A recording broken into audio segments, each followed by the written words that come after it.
শোনো আমার ভাইয়েরা, আমার মনে হয় আমরা ভুল করছি, আর রাজাও ভুল করছে। এটা মহান সৃষ্টিকর্তার সাথে শিরক করা হচ্ছে, কারণ এটা একটি পাথরের মূর্তি। কিভাবে প্রভু হতে পারে? আমরা আর মূর্তি পূজা করব না, আর আমাদের পরিবার ও সমাজের মানুষদেরকে এক আল্লাহর পথে ফিরিয়ে আনতে হবে। আর তাদের এই কথা রাজার এক গুপ্তচর শুনতে পায়। তারপর সে রাজার কাছে গিয়ে বলে, আপনার এই সংসদ সদস্যদের পরিবারের মধ্যে থাকা 9 জন যুবক এক আল্লাহর উপর ঈমান এনেছে। আর এই কথা শোনার পর রাজা তাদের উপর অত্যাচার শুরু করে। রাজা বলে, শহরে যদি তোদেরকে থাকতে হয় তাহলে তোদেরকে মূর্তি পূজা করেই থাকতে হবে, তা না হলে আমি তোদেরকে মেরে ফেলবো।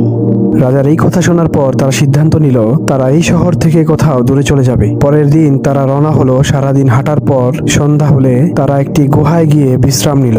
আর ঘুম থেকে উঠতেই তাদের প্রচন্ড ক্ষুধা পেল। তাদের মধ্যে একজন খাবার কেনার জন্য বাজারে গেলে দোকানদারকে খাবার কিনে মুদ্রা দিলে দোকানদার মুদ্রাটি হাতে নিয়ে বলল, আরে এত পুরাতন মুদ্রা তুমি কোথায় পেলে? কোনো গুপ্তধন পেয়েছো নাকি কোথাও থেকে চুরি করে এনেছো? ছেলেটি বলল, আমি হলাম এখানকার সরকার প্রধানের ছেলে, আমি কেন চুরি করতে যাব? আর আমি এখান থেকে গতকালকেই তো বের হয়েছি, আর আমার সাথীরা গুহায় ঘুমাচ্ছে, আমি তাদের জন্য খাবার কিনতে এসেছি। আর ততক্ষণে দোকানের আশেপাশে অনেক মানুষের ভিড় লেগে যায়। মানুষজন তার হাত থেকে মুদ্রাটি নিয়ে ভালো করে দেখতে পেল মুদ্রাটির গায়ে দাকিয়ানুসের ছবি, আর সে 300 বছর আগের রাজা ছিল।